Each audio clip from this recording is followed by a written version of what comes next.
Hi, this is Remembering the Past, a show where we talk about people who've died recently who've had a profound effect on our history, our society, or our culture. Tonight we're going to start out not with a person but with a place. Durgin-Park Restaurant, that venerable Boston institution in Faneuil Hall that's dying after 192 years, a victim like so many other small restaurants of higher costs, increased competition, and changing tastes. Here's WBZ Television in Boston to talk about the shutdown of the venerable Durgin-Park. It is the end of an era. Durgin-Park, the famous old Boston restaurant in Faneuil Hall, announced it will be shutting down. It's been open since 1827. WBZ's Christina Rex is live in Boston for us tonight. And Christina, when people think Durgin-Park, they think prime rib, Yorkshire pudding, and waitresses that were a little rude. Exactly, Paula. It's an experience here that you can't get anywhere else. Durgin-Park has been open nearly 200 years, but will be closing its doors in just 9 days. Longtime employees tell me they're devastated, and so are the customers. It's a Boston staple, serving customers in Faneuil Hall since 1827. And for more than 30 of those years, Rochelle Mazzoni's been behind this bar. I came in looking for a job, and they said, put on a uniform, get to work. I was like, what? And they were like, 2 people called in sick, you want a job, you working today? That's why she says it hit like a bombshell when employees were told Wednesday the landmark would close on January 12th. Where are you going to get Indian pudding with ice cream? Got to get it here, or prime rib.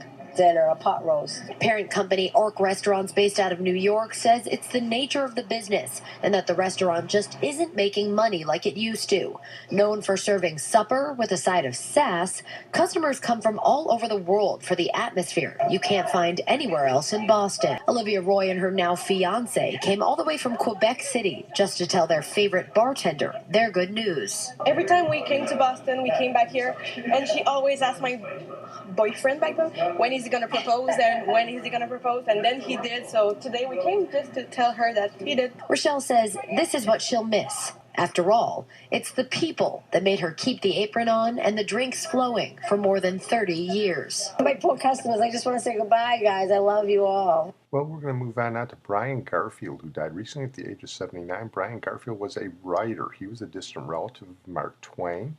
He wrote the book Hopscotch, which turned into a pretty good movie with Walter Matthau and Glenda Jackson. But by far his best-known work was Death Wish, which was turned into not a movie, but a movie franchise. The classic 1974 Death Wish with Charles Bronson, and then 4 sequels, and then a remake with Bruce Willis a couple years ago. Mr. Garfield wasn't crazy about the way the movies treated his book, but he made a lot of money off it, and here he talks about how he wrote Death Wish and what happened. I had been the victim of a very minor crime. Somebody had slashed the top of my old convertible, which probably wouldn't have been very traumatic because I'd already bought a new top. The car was 10 years old, and I just hadn't bothered to put it on yet. The problem was I had a 2-hour drive through a snowstorm to get home that night from where it was slashed in New York. I was mad. I thought, well, I'll kill the son of a bitch.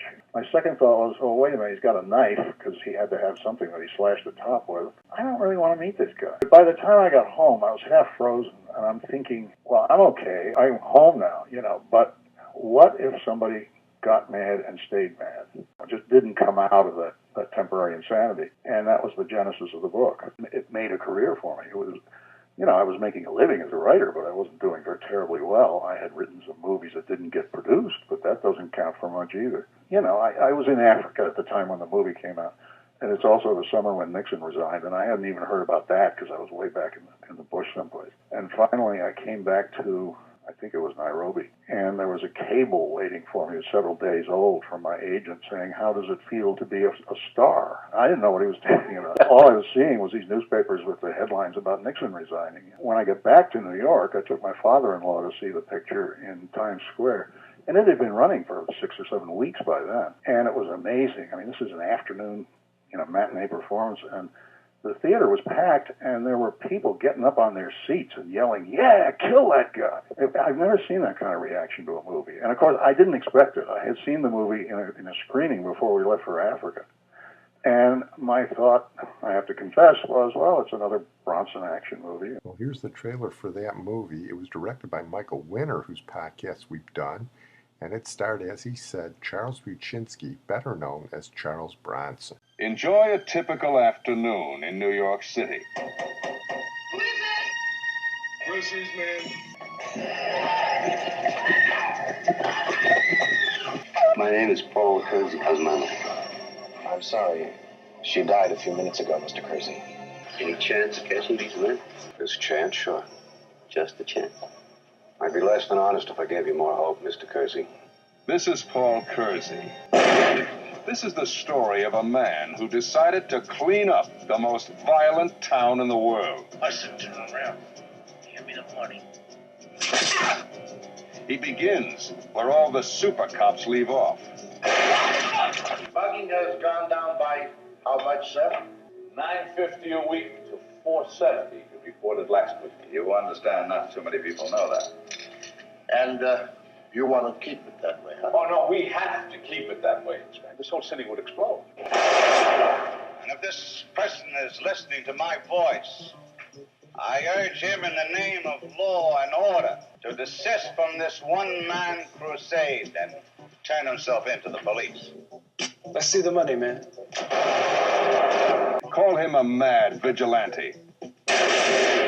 Call him a hero. Either way, he's always on target. We want you to get out of New York permanently. Never make a death wish, because a death wish always comes true. And you get to love it. Well, we're going to move on to our feature, someone who definitely changed our culture, Bernice "Bunny" Sandler, who died recently at the age of 90. Bernice Sandler was known as the godmother of Title IX for her efforts to shepherd that groundbreaking legislation through Congress in the early 1970s. Bernice Sandler was a nice Jewish girl from Brooklyn, Erasmus Hall High School. That's getting up there on our podcast, High Schools. She went to Brooklyn College, and then she went to my dad's school, CCNY. After teaching at the University of Maryland, which she'll tell you about, in 1970 she became the first person to testify before Congress on sex discrimination. The time was right. She wrote the first federal policy report on sex discrimination in 1971, and right after that she was named the chair of an advisory committee on sex discrimination, which led to the passage of Title IX, one of the most important pieces of legislation of the 20th century. Just want to add on a personal note that my daughter Charlotte was involved with a Title IX case that led to the University of Chicago making women's lacrosse a varsity sport. So I guess in some way she has Bunny Sandler to thank for it too. And here Bunny Sandler talks about Title IX. You never do one of these things by yourself. There were just lots of people who made it possible, and they rarely get the kind of credit that we're talking about. Hundreds and hundreds of women who helped make it possible. Sometimes people ask me what inspired me to get involved in women's issues, and I have to tell you I wasn't inspired at all. I was mad. I was at the University of Maryland. I got my doctoral degree there. I was teaching there. I was a good teacher, and et cetera, and they had 7 openings all at once, and I wasn't even considered. So I went and asked one of my friends on the faculty. Without missing a beat, he said, well, let's face it, you come on too strong for a woman. And I went home and I cried. And my then husband was really very good. He said, are there strong men in the department? And I said, yes. And he said, then it's not you, it's sex discrimination. And it took me a while to realize that's what it was. And then I got mad. And I started reading up about discrimination and women's issues and rights and so forth. And then I truly became inspired. I first assumed that because discrimination was clearly wrong and immoral, that it must be illegal. This is at the height of the civil rights movement, so I figured it certainly must be illegal. And I began reading up and found out very quickly that sex discrimination in education against women as faculty or administrators or against students was perfectly legal. And so I said, that doesn't seem fair at all. And I started reading up on what African Americans had done with civil rights, came across a little-known presidential executive order, which I'd never heard of, which said contractors can't discriminate on the basis of race, color, religion, national origin, and sex. And I literally screamed when I realized sex meant sex discrimination here, and that there was a way to do something legally. Making a long story short, eventually a lot of people helped along the way again. Eventually I filed charges of sex discrimination against 250 colleges and universities. Other people filed charges. Representative Edith Green of Ohio was interested in this. She'd been looking for data. She'd been looking for constituents. I came along. She introduced Title IX. I testified at the hearings. I put the hearings together, and I've been involved with Title IX in one form or another for the last 40 or more years.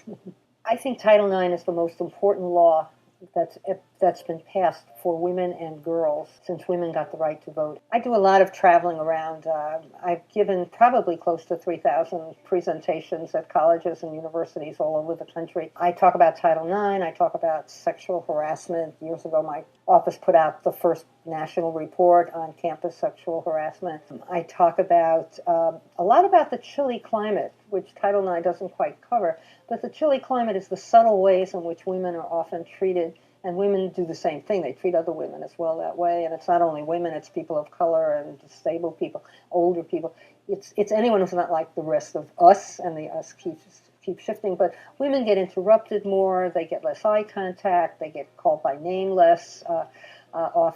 They often get less praise, they get less feedback. Sometimes somebody else gets credit for their suggestions and so forth. So I do a lot of talking about that, and what are the strategies for dealing with that? How do you intervene when you see someone do it? A number of issues, almost all of it related to women, including the history of Title IX. When we first started working on Title IX, we obviously wanted to get rid of the overt policies and practices, and we have gotten rid of a lot of them. Not all of them, but a lot of them. But I think what surprised many of us, particularly those of there at the beginning, I thought it would take a year or so to take care of everything, and it didn't. But I think the real surprise has been that it's been like a social revolution. And we didn't know that at the beginning. We thought it was just a little bit of discrimination here and there. But it's a social revolution that will have as much impact as the industrial revolution. It's a global revolution. And what happens in the United States affects what happens in the rest of the world as well. So it's a pretty important thing that I did, along with so many other people. Well, we're going to move on out to Christine McGuire, who died recently at the age of 92. She was the oldest of the McGuire sisters. We talked about the McGuire sisters when we did her sister Dorothy's podcast a couple of years back. Sister Phyllis, that well-known girlfriend of Sam Giancana, is still around. We'll probably do a longer podcast on the McGuire sisters at some point in the future. They were from Miamisburg, Ohio. They sang in church. They were discovered on Arthur Godfrey's Talent Scouts by Kate Smith. They were big in the 50s when television was just starting. This is their first #1. It was written by Harvey Fuqua of the Moonglows, and Harvey Fuqua and the Moonglows originally recorded it. I like the McGuire sisters version better. Sincerely,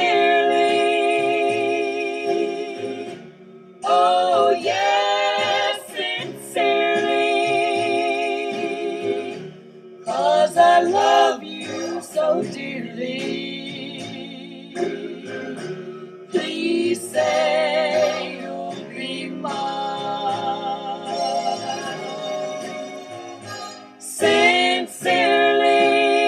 Sincerely. Their biggest hit was Sugar Time, but I don't like that one that much, so I'm going to play them singing the theme from Picnic, which is one of my favorites. On a picnic morning,